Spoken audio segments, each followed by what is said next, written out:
मित्रों, तुलसी के पौधे में एक विशेष वस्तु अवश्य रखनी चाहिए। ऐसा करने से समस्त दुख और दरिद्रता का नाश होता है। इस वस्तु के बिना तुलसी का पौधा अधूरा माना जाता है। तो आइए एक प्राचीन कथा के माध्यम से जानते हैं कि तुलसी के पौधे में कौन सी वस्तु रखनी चाहिए। एक समय की बात है, देवर्षि नारद भगवान विष्णु से मिलने के लिए वैकुंठ लोक में पधारे। देवर्षि को देखकर भगवान विष्णु ने स्नेहपूर्वक कहा, आओ नारद, वैकुंठ में तुम्हारा स्वागत है। आज किस कारण यहाँ आए हो? नारद जी ने उत्तर दिया, है प्रभु, मन में आपके दर्शन की तीव्र इच्छा हुई, इसलिए चला आया। भगवान विष्णु मुस्कुराए और बोले, हे नारद, तुम मेरे परम भक्त हो, इसलिए वैकुंठ में तुम्हारा सदा स्वागत है। लेकिन आज तुम्हारे मुखमंडल पर चिंता के भाव दिखाई दे रहे हैं। निश्चय ही तुम्हारे मन में कोई शंका है जो तुम्हें व्यथित कर रही है। जो भी प्रश्न है निसंकोच होकर पूछो, उसका समाधान करना मेरा कर्तव्य है। तब नारद जी बोले, हे प्रभु, आप तो भक्त वत्सल हैं, अपने भक्तों की हर इच्छा का ध्यान रखते हैं और उनके मन की बात भली भांति जानते हैं। फिर भी यदि आप आज्ञा दें तो मैं आपसे एक प्रश्न पूछना चाहूंगा। भगवान विष्णु ने कहा, हे भक्त शिरोमणि, मैं जानता हूं कि तुम्हारे मन में क्या है और यह भी जानता हूं कि तुम्हारे इस प्रश्न का उत्तर समस्त मानव जाति के कल्याण के लिए अत्यंत आवश्यक है, इसलिए निसंकोच पूछो। नारद जी कहने लगे, हे प्रभु, आज मैंने हिमालय पर्वत पर एक अत्यंत विचित्र घटना देखी है। जब मैं पृथ्वी लोक का भ्रमण कर रहा था, तब हिमालय पर्वत के घने जंगलों में मैंने एक अजीब नगर देखा। उस नगर में भील लोग निवास करते थे। वहां के सभी भीलों की 4 भुजाएं थीं और उनके हाथों में धनुष धारण था।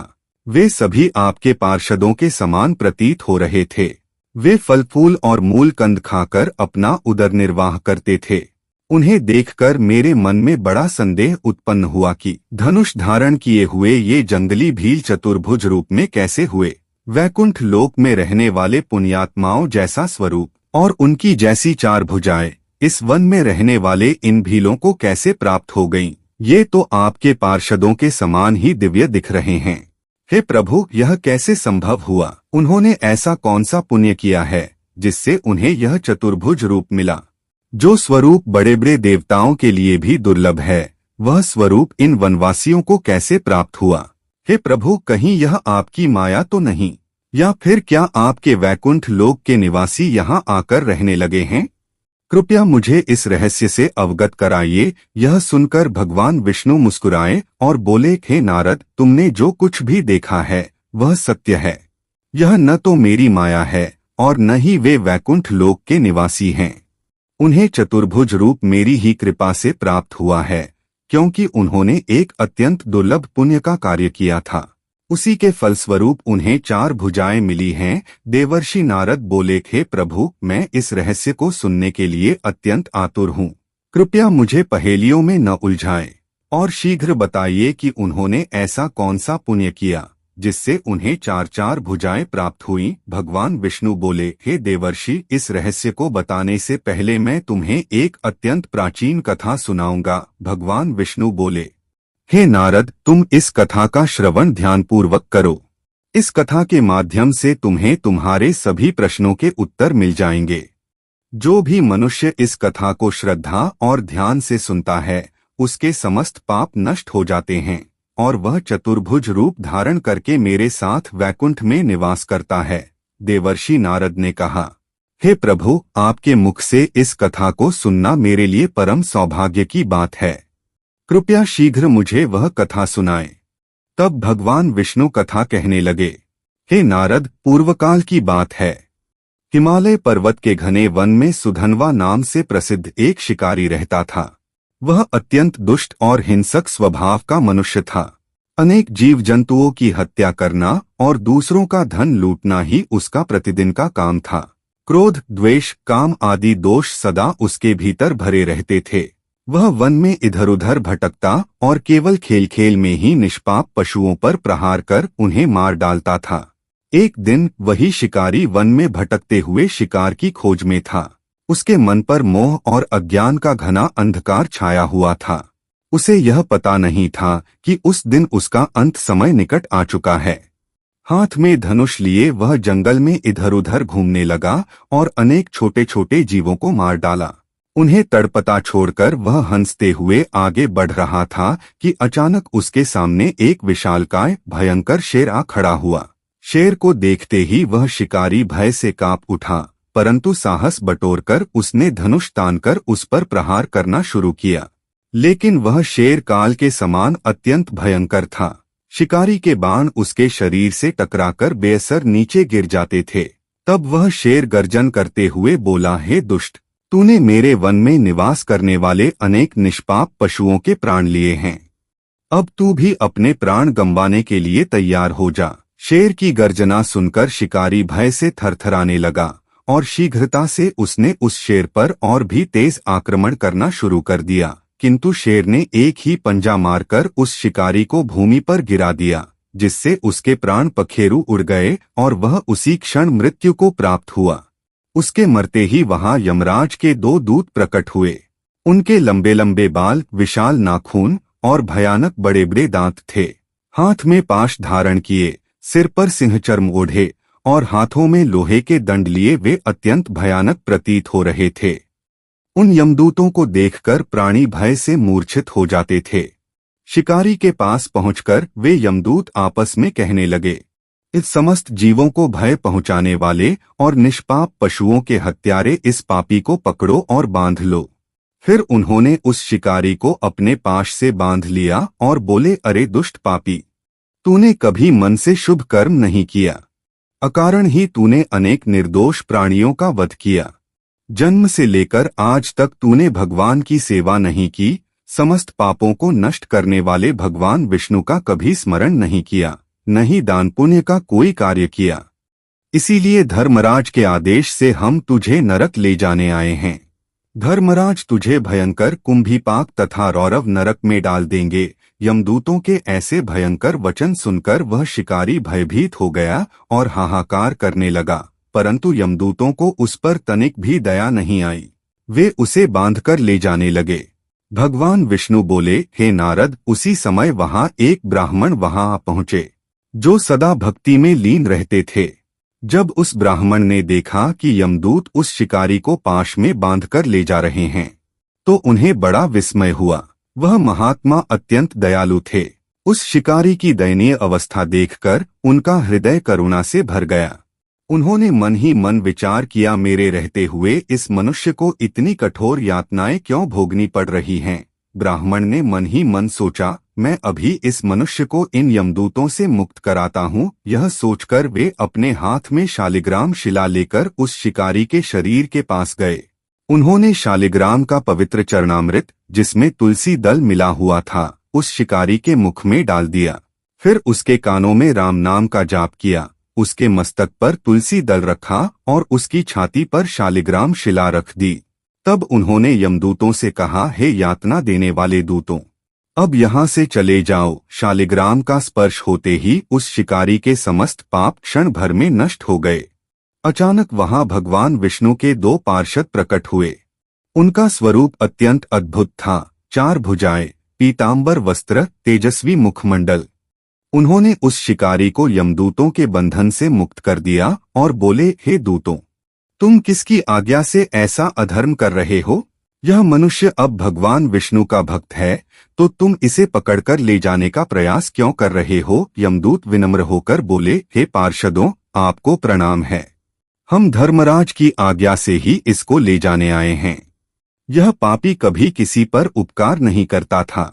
इसने जीव हिंसा की, अनेक तीर्थयात्रियों को लूटा, अनेक सती स्त्रियों को विधवा कर दिया। ऐसे अनेक घोर पाप करने के कारण हम इसे यमलोक ले जा रहे हैं। किंतु आपने इसे बंधन से मुक्त कर दिया, इसके पीछे क्या कारण है? तब भगवान के पार्षद बोले, हे दूतों, जो मनुष्य शालिग्राम शिला का स्पर्श करता है, उसका ब्रह्महत्या जैसा पाप भी नष्ट हो जाता है। जिसके कानों में राम नाम का उच्चारण होता है, उसके पाप क्षण भर में भस्म हो जाते हैं। जिसके मस्तक पर तुलसी पत्र और जिसकी छाती पर शालिग्राम शिला होती है, वह तत्काल मोक्ष को प्राप्त होता है। भगवान विष्णु के पार्षद बोले, इस मनुष्य के मस्तक पर पहले से ही तुलसी पत्र रखा हुआ है, उसकी छाती पर शालिग्राम शिला है और अभी उसके कानों में राम नाम का उच्चारण किया गया है। अतः इसके समस्त पाप इसी क्षण नष्ट हो चुके हैं और इसका शरीर पवित्र हो गया है। तुम लोगों को शालिग्राम शिला की महिमा का पूर्ण ज्ञान नहीं है, इसी कारण तुम इस मनुष्य को ले जाने का प्रयास कर रहे हो। शालिग्राम का दर्शन, पूजन अथवा स्पर्श करने मात्र से ही सारे पाप तत्काल नष्ट हो जाते हैं। यह कहकर वे पार्षद मौन हो गए। तब यमदूतों ने उस शिकारी के प्राण वहीं छोड़ दिए और यमलोक को लौट गए। वहां पहुंचकर उन्होंने धर्मराज यम को यह पूरा वृत्तांत सुनाया। यह सुनकर यमराज अत्यंत प्रसन्न हुए और भगवान विष्णु का स्मरण करते हुए उनका धन्यवाद किया। इसके बाद भगवान विष्णु के पार्षद उस शिकारी को दिव्य विमान में बैठाकर स्वर्ग लोक ले गए। उधर वह वैष्णव ब्राह्मण भी इस अद्भुत चमत्कार को देखकर भगवान विष्णु को प्रणाम करता हुआ अपने आश्रम लौट आया और शालिग्राम शिला को भी अपने साथ ले गया। यह पूरी घटना वहां खड़ा एक छोटा बालक अपनी आंखों से देख रहा था। उसके मन में उस चमत्कारिक शालिग्राम को पाने की गहरी इच्छा उत्पन्न हुई। वह बालक भी चुपचाप उस ब्राह्मण के पीछे पीछे उसके आश्रम तक पहुंच गया। आश्रम पहुंचकर ब्राह्मण ने शालिग्राम शिला को तुलसी के पौधे में स्थापित किया, उसका विधिवत पूजन किया और प्रसाद अर्पित किया। फिर ब्राह्मण वहां से कुछ कार्यवश बाहर चले गए। तभी वह छोटा बालक वहां पहुंचा। उसने देखा कि तुलसी के गमले में शालिग्राम शिला रखी है। उसने खेल खेल में उस शिला को उठा लिया और तुलसी के समीप रखा प्रसाद भी ग्रहण कर लिया। जैसे ही उस बालक ने वह प्रसाद खाया, उसका शरीर तेजस्वी हो गया और उसके 2 अतिरिक्त भुजाएं प्रकट हो गईं, जिससे वह चतुर्भुज बन गया। अचानक इस परिवर्तन से वह बालक भयभीत हो गया और उस पत्थर को वहीं छोड़कर अपने गांव लौट आया। गांव में जब लोगों ने उसे 4 भुजाओं वाला देखा तो वे अत्यंत आश्चर्यचकित हुए और उससे पूछा, हे बालक, यह अद्भुत चमत्कार कैसे हुआ? सच सच बताओ। बालक ने पूरी घटना उन्हें बता दी।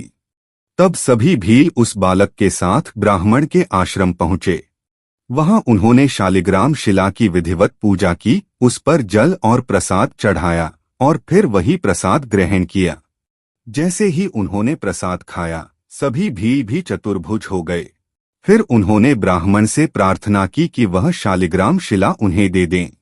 ब्राह्मण ने सहमति दी और वे उस शिला को अपने गांव ले आए। गांव में उन्होंने उसे एक उत्तम स्थान पर स्थापित किया और नित्य उसकी पूजा करने लगे। भगवान विष्णु स्वयं कहते हैं, जो मनुष्य प्रतिदिन चक्रचिन्ह युक्त शालिग्राम शिला का पूजन करता है, वह कभी पुनः माता के गर्भ में जन्म नहीं लेता, उसे मोक्ष प्राप्त होता है।